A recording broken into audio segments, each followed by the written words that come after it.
Hello दोस्तों, कैसे हो आप सब।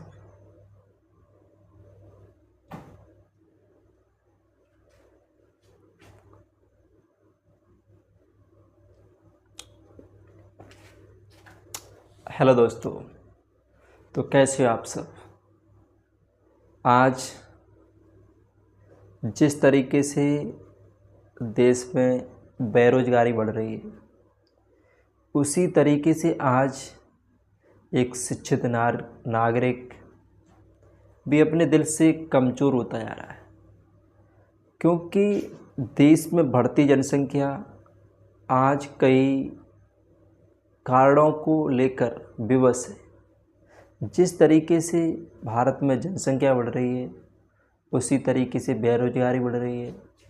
बट बेरोजगारी बढ़ने के साथ साथ संसाधनों की कमी हो रही है, क्योंकि जनसंख्या बढ़ने के साथ जिस तरीके से संसाधन की कमी होती है, उसी दिशा में देखा जाए तो अगर इंसानों की आवश्यकताओं को या आवश्यकता को पूरा न करना भी एक नागरिक का जीवन असंभव भी हो सकता है, क्योंकि जीवन जीना एक कला नहीं है, इतना आसान भी नहीं है।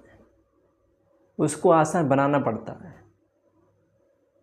क्योंकि जिस तरीक़ा से लोग पढ़ते हैं, मेहनत करते हैं, बट मेहनत भी टू टाइप्स होती है।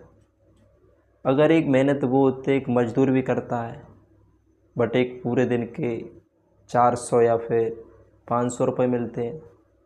लेकिन एक मेहनत वो होती है जो माइंड से करते हैं, एक दिन में पता नहीं कितना भी कमा सकते हैं। एग्जाम्पल, एक टीचर अगर एक अच्छी सी कोचिंग पढ़ा रहा होगा या फिर IAS PCS की तैयारी करा रहा होगा, तो मिनिमम उसके अलावा 4-5 हज़ार रुपये पर डे के मिल जाते हैं, और वही एक मज़दूर 400 रुपये कमाता है। तो हर किसी में अंतर होता है। बट आज जिस तरीके से क्षेत्रफल है, कैसा फैला हुआ है, उसी को जानने के लिए आज हम स्क्वायर को पढ़ेंगे।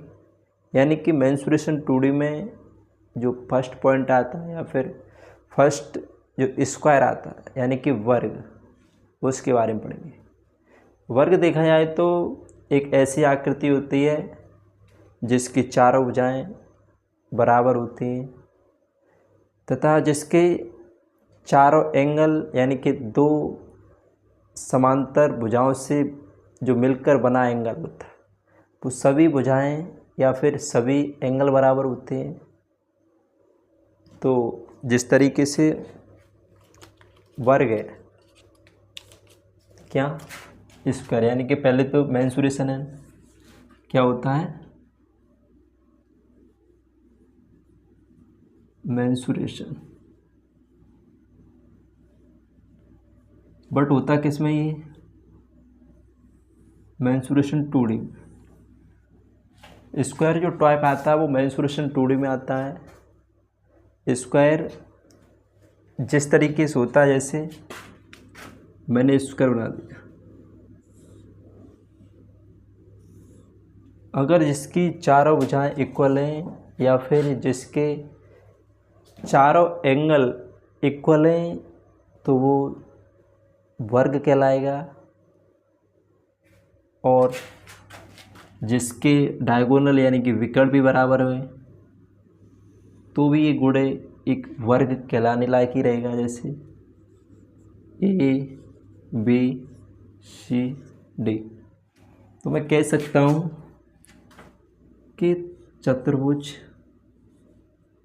ABCD एक वर्ग है। क्या है? एक वर्ग है। बट जो एंगल है, यानी कि एंगल ए बराबर होगा एंगल बी के, बराबर होगा एंगल सी के, बराबर होगा एंगल डी के। मैं कह सकता हूँ वो 90 डिग्री होगा, क्योंकि अगर किसी दो लंबवत भुजाएं, जैसे ये और इसको एक लंबवत भुजा काट रही है DA, तो इनके बीच का जो एंगल होगा 90 डिग्री होगा। बट ये 90 डिग्री है तो ये भी 90 डिग्री होगा। ये सारे कितने होंगे? 90 डिग्री। यानी कि ये सभी एंगल 90 डिग्री होंगे। अगर मुझे इसका परिमाप चाहिए, क्या परिमाप, तो मैं कह सकता हूँ कि ए बी, अगर मैंने इसको एक भुजा मान ली ए,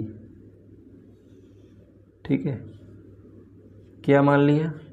ए, तो मैं कह सकता हूँ कि जो ए बराबर होगा बी सी के, बराबर होगा सी डी के, बराबर होगा डी ई के होगा। लेकिन है क्या ये?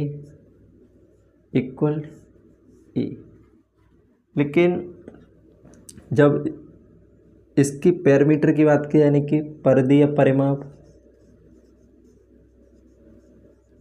क्या किया जाए? परिमाप। तो मैं कह सकता हूँ कि जिसकी भुजाएं कहें 4, लेकिन एक भुजा की जो लेंथ है वो कितनी है? ए, तो बराबर हो सकता है 4a। क्या हो सकता है? बराबर 4a। अगर किसी वर्ग की एक लेंथ या एक भुजा की लेंथ है जो a है, तो उसका परिमाप देखा जाए तो 4a होगा। अगर एरिया निकाला जाए या फिर क्षेत्रफल की बात की जाए, तो मैं कह सकता हूँ भुजा का वर्ग। क्या कह सकता हूँ? भुजा का वर्ग। भुजा का क्या है यहाँ पर? ए। बट अगर देखा जाए तो अगर एक स्क्वायर के बाहर अगर मैंने ये वृत्त खींच दिया, तो बता सकते हो कि इस वृत्त की जो रेडियस होगी वो क्या होगी? बताइए। अगर इस बाहर मैंने वृत्त खींच दिया तो इस वृत्त की जो रेडियस होगी वो क्या होगी? तो आप जानते हैं कि जो वृत्त का जो डायमीटर है, यानी कि जो व्यास है, यानी कि वृत्त का व्यास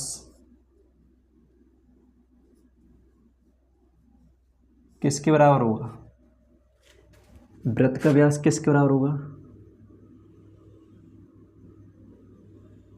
एक वर्ग के डायगोनल की। और वर्ग का डायगोनल क्या होता है? √2a। बट ये क्या है? वृत्त का व्यास। बस रेडियस पूछी जाए तो क्या हो जाएगी? 2 डिवाइड ए वाई √2। क्या हो जाएगी? ए वाई √2। अगर मैं इसी स्क्वायर के अंदर, अगर इसी स्क्वायर के अंदर मैंने एक छोटा सा वृत्त खींच दिया जिसकी चारों भुजाएं मिलाकर है, तो मैं कह सकता हूँ कि छोटे वाले वृत्त का रेडियस, छोटे वाले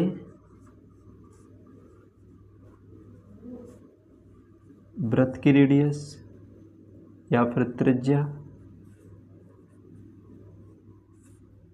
बराबर क्या हो जाएगा?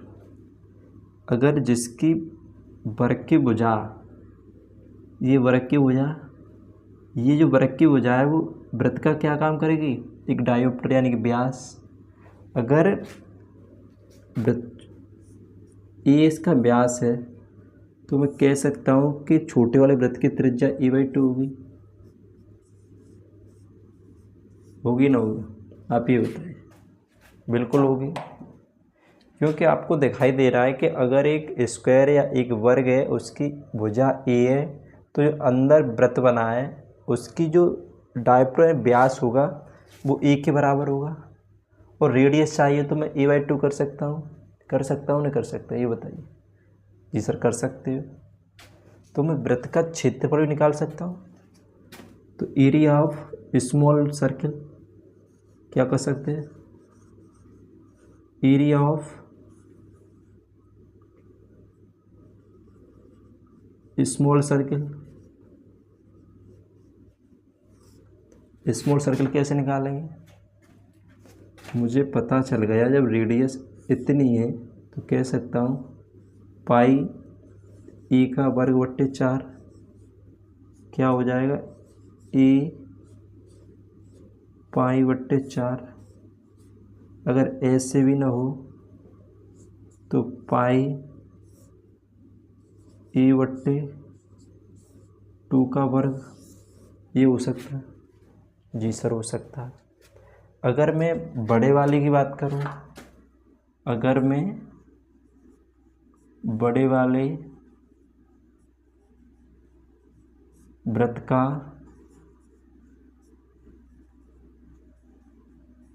क्षेत्रफल की बात करूं तो क्या हो जाएगा, मुझे ये पता है कि रेडियस क्या है a/√2, तो क्या होता है पाई आर स्क्वायर।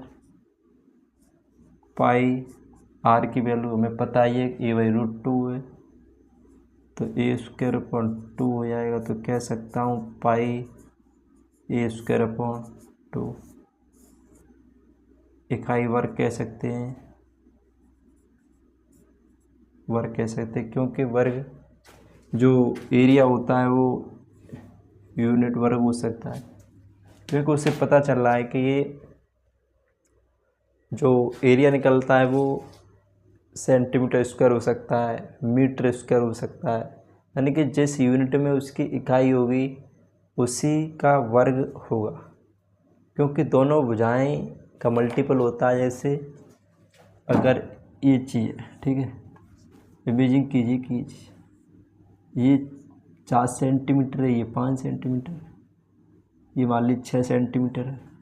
अगर मुझे इसका मल्टीपल करना हो तो मैं कह सकता हूँ कि 36 सेंटीमीटर वर्ग हो जाएगा, ना हो जाएगा, ये क्या हो जाएगा, स्क्वायर हो जाएगा, क्योंकि दोनों भुजाओं का मल्टीपल होता है तो क्या हो जाता है, स्क्वायर हो जाता है। इसके अलावा नेक्स्ट क्लास में देखेंगे, क्योंकि छोटी छोटी वीडियो बनाएंगे जिससे कि आपका माइंड स्थिर रहे। ज़्यादा लॉन्ग वीडियो बनाएंगे तो आपको समझ में नहीं आएगा, क्योंकि आपको बोरिंग महसूस होगी। ठीक, धन्यवाद।